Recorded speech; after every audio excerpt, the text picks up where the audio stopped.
Business Workshop. Thank you so much. Our next speaker is Dr. Frank. Dr. Frank. Dr. Frank holds a PhD. Those of you who know what a PhD is, passing high school with difficulty. No, I'm joking. I'm joking. Hey. It's a real PhD.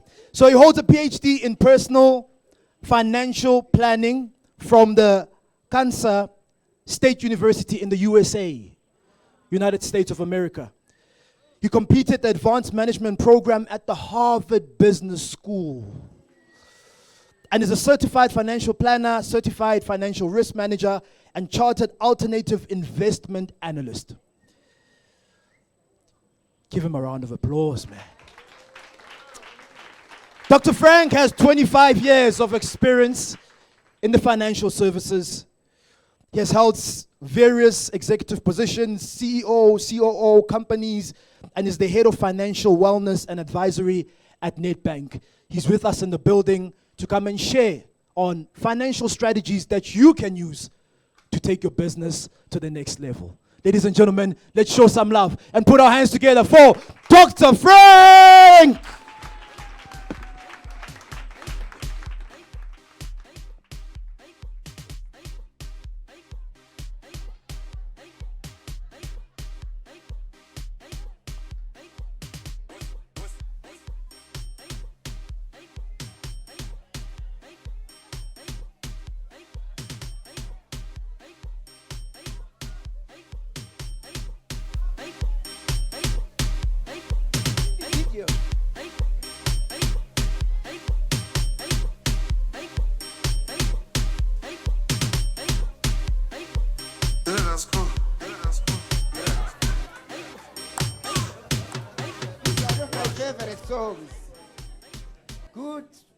Good morning, it's still morning. You know, I'm the sort of person who doesn't like to complicate things. I just like to keep things simple. So we had earlier a definition of strategy. Did you remember? What did they say? What is a strategy? Let me check. What is strategy? Business strategy. Hey? Plan of action. Yeah, I'm okay with that. Plan of action, right? So I want to tell you, let me just check my time first, the following. Number one, strategy. Before we even get to business strategy, we have all been practicing strategy all our lives. All our lives. So I don't want you to think when we add the word business, and then we think, no, this is something new. I don't even know how to do it. Let me give you examples. When you think about young kids, they have a strategy of drinking condensed milk without being caught. Do you agree? Eating extra cookie, sugar without being caught. We move to young adults. I was one of them. You know, when you're not supposed to smoke, then you smoke, and then you've got a strategy of not being found out. Do you agree? And then you move a little bit later, like as a young person, hey, you've got a strategy of trying to find a girlfriend or a boyfriend. Do you agree? And this song even tells us a strategy of finding a wife, of getting married. So we all have been doing strategy. I even like the word better, strategizing all our lives. When you find yourself unemployed and you need to put food on the table, you strategize, right? Not necessarily finding a job, that could be plan one, but another plan two could be starting your own business. So strategy is something we do all the time. Let me give one last example before we go to business strategy to convince you. We as human beings are very good at strategy, right? We all have been strategizing. So another example is, if you think about way back when the world started, there were no cars. People were traveling on horses. Henry Ford, for example, the first person to say, but I'm sure I can make a cheap car. Right? That was solving a real need in the world. Sometimes we forget, but when we get load shedding, we are reminded. There was a time when there was no electricity in the world. It was a strategy, right? To figure out, but how do we generate energy, right? So human beings have always been strategizing, right? So when we just add the word business, we don't want you to think, hey, it's something that I don't know. I don't even know how to strategize. It's just a different way of strategizing. How is it different to the day-to-day strategizing that I've given examples? For me, a few things. Number one, when we talk about business strategy, we need to start with the end in mind. The end in mind, right? We did a lovely, lovely visualization for a minute or a minute and a half. Right? When you close your eyes and you're thinking about where is my business going to be in the future? Where will I be? What will be my turnover? How big will be that business? How profitable will I be? How many people will I be employing? Where will I be in terms of regions? Maybe I'll be outside Bloemfontein. Maybe I'll be outside Free State. I'll be in Gauteng. Who knows, right? So we did that exercise. That is starting with the end in mind. When we think strategy, we need to say to ourselves, what are we strategizing for? For a business, it's very clear. You are strategizing to create value. I don't like saying to make money, but making money is part of it, right?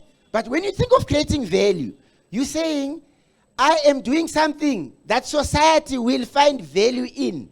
They will want so much of it that when they get it, I'll make money. We heard it from the wonderful pitches that we saw, where they are doing clothes, where they are doing tutoring, whatever, whether you are building or repairing swimming pools. At the end, what is it that you want to do? You want to create value for your customers. When you create value, they are happy to pay, right? In the process of creating value for your customers, you're also making money for yourself and your shareholders, if you've got other people in the business, and other stakeholders, right? Like your employees, like we had in the intro. If we make money, the government also makes a little bit of money because they get tax, and it's good for everyone. So we start with the end in mind. For me, the end in mind answers the question, why?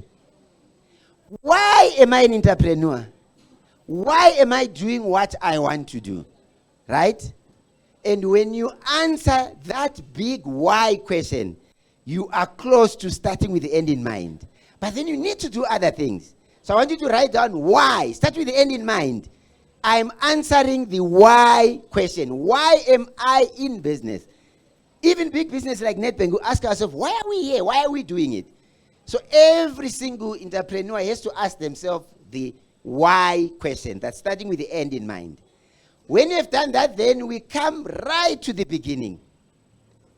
Right? Right to the beginning. And we say to ourselves, where are the markets I want to play in? Where? A place. Where? Is it swimming pools? Is it tutoring? Is it men's clothing? Right? Where do I want to solve a problem in? You can think of it like that. Right?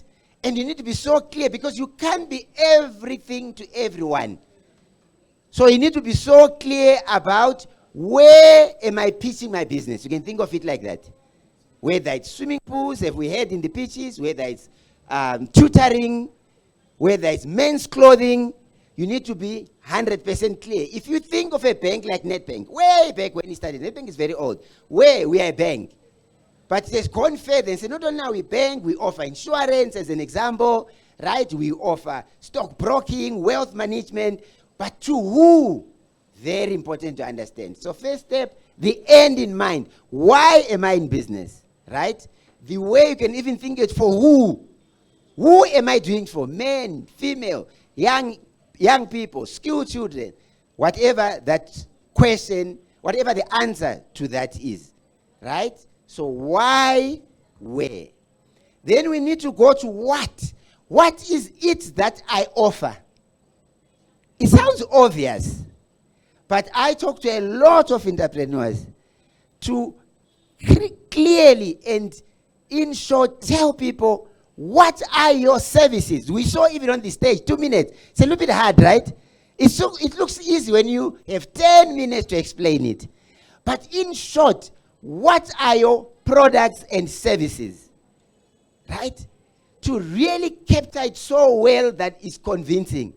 That's part of strategy. I offer new swimming pools or repairing of swimming pools.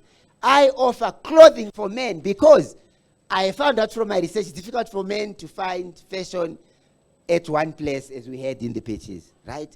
So these goods and services, what are they? It's very important to understand. If we go to a bank, we do banking, we do wealth management, we do financial planning. You need to know as part of the strategy, what are these goods and services, right? So what are my goods and services, right? What are my goods and services? Then you need to go further. Not only do you need to know your goods and services, you need to answer the question, how do I get them in the hands of customers? We sometimes call that, how do I distribute them? These amazing things that I do. They can't find customers on their own. Do you agree? They can't. Either you are saying, I've got a shop, and people come to this shop and buy my goods and services. Bread, cakes, clothing, for example. That's one way. Right? So I've got a physical place. Right? Or I have physical places when you grow out of where you started and moving into other areas, but it's still physical places. That's one way you can do. A shop where people walk in. But in this day and age, a shop alone won't make you create the value that you want to create as an entrepreneur. You also need to say to yourself, is it possible without a shop for me to get my products in the hands of customers, right? And of course, I need not tell you about many businesses that achieve that through the world of technology, right? You go online, you buy, I deliver to you. That's one way of getting your goods and services out there. And you don't need to have that on day one, but certainly with where the world is going, that needs to be in your plan. Because the beauty of that, if you set it up well, is that even when you are sleeping, people are buying. Even when people in SA are buying, should you grow, people in other jurisdictions can buy. So the idea that I can use the internet as a way to get my products and services in the hand of customers is something you need to think seriously about. You might not need to do it today, but certainly it must be in your plan because it just makes you build more value.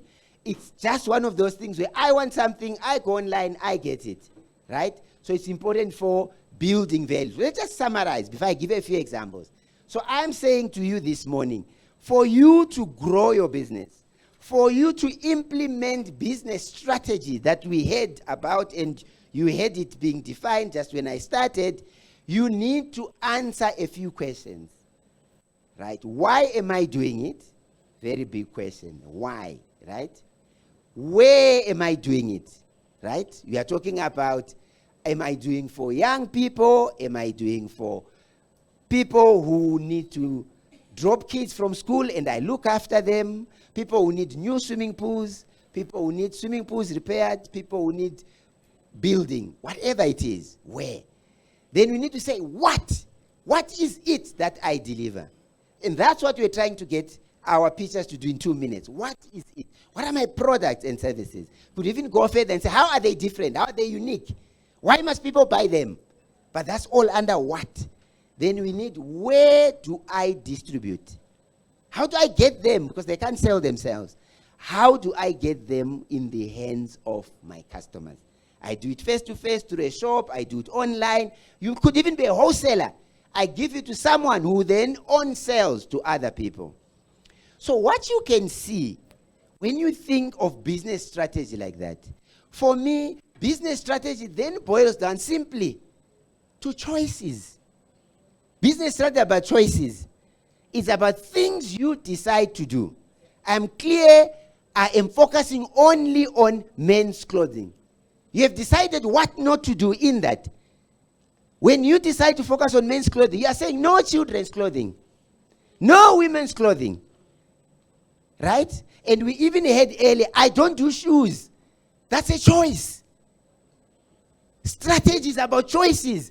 Often we don't realize, we just say, I do this. But in saying I do this, you need to be clear what I don't do. Because if you are focusing in suits and shirts and ties, and then someone says, but also add shoes. But if it's not your expertise, if you can't make the most compelling shoes for people to buy, you should be able to say, no, thank you very much, I don't do shoes. Can I refer you to somebody else? Strategy is about choices. Two types of choices. The ones that I'm very deliberate. This is what I do. This is what I want to be known for. But equally important, this is what I don't do. And you have clear reasons why you don't do that. The reason why, when you think of strategy as choices, is this.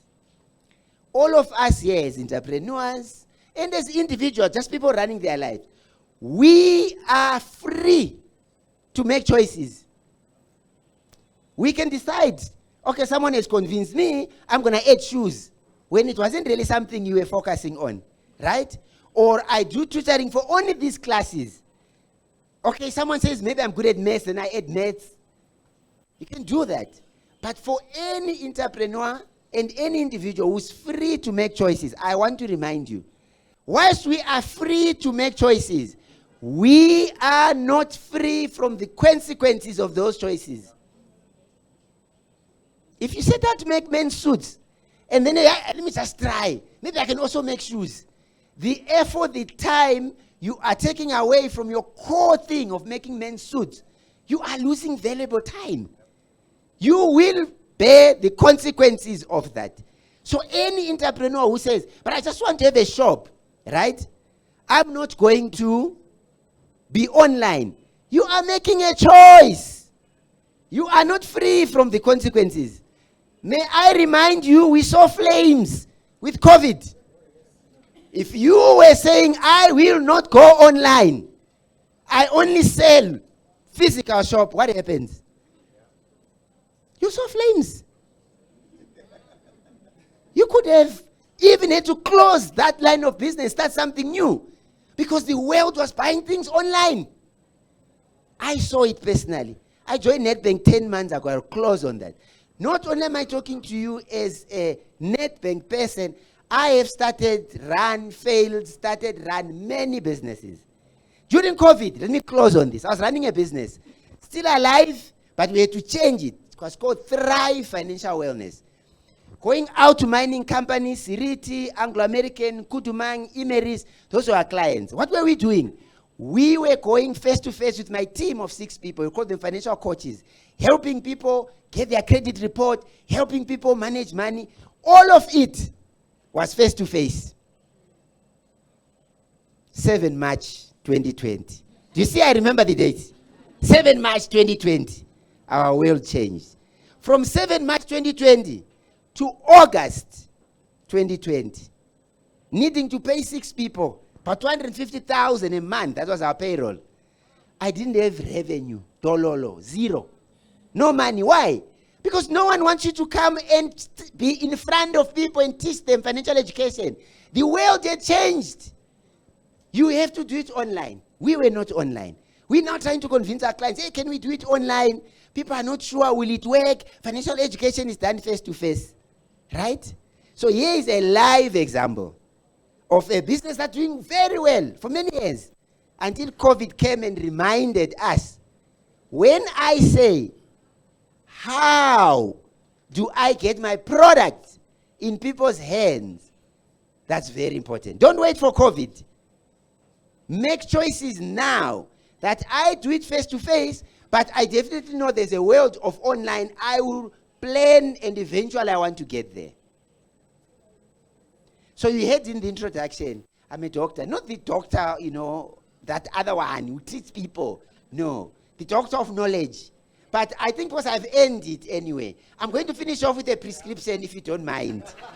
Is that all right? May I please give a prescription? Just one prescription. What we have seen at Nedbank is this. You can have your strategy, right? You are acting, you have your vision, you are doing what you need to do. Why do business struggle?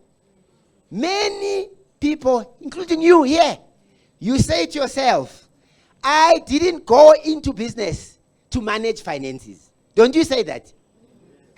Me, I'm not good at maths, I'm not good at numbers. I'll just get an accountant, someone to do it for me. Mistake number one. Can you drive to Gauteng without a dashboard in your car? Fuel, tire pressure, water, oil. Can you get there? But for it, if you think you can run your business, you can have all the strategy in the world. If you don't have a dashboard that tells you, kungena malini, cash flow, am I making profit? Difference between profit and revenue. You're not going to make it. Because you'll be thinking you are doing well when you are not. We see many entrepreneurs, they confuse revenue with profit. No, profit is revenue minus all expenses. You need a dashboard. So my prescription, representing Nedbank, is very simple. You're going to hear many interesting ideas around strategy. I shared a few. If you were to remember what I said, what the good doctor said. They call me the good doctor. I've got a show on 702 every Wednesday. Let me market myself. Every Wednesday, 20 hours, 8 to 9 p.m. Listen, we talk about finances there with Aubrey Masango on 702 and Cape Talk. So they call me the good doctor there. I'm giving a prescription, please. One only. Implement your strategy. The result of that is the scoreboard of finances. You can't play a game where you don't keep score. Checking your finances regularly is keeping score. If you do that, you'll be able to say, yes, the strategy is working. Or no, it's not working. I need to make other choices. So let me leave you with that. Implement your strategy. The only way to know strategy is working is having a dashboard. That dashboard is financial. It's the scoreboard. You are winning or you are not. Thank you. Thank you so much. The good doctor. I know tabaye finance. Sometimes you've got personal stuff that you also have to sort out. It's the business. There's a lot.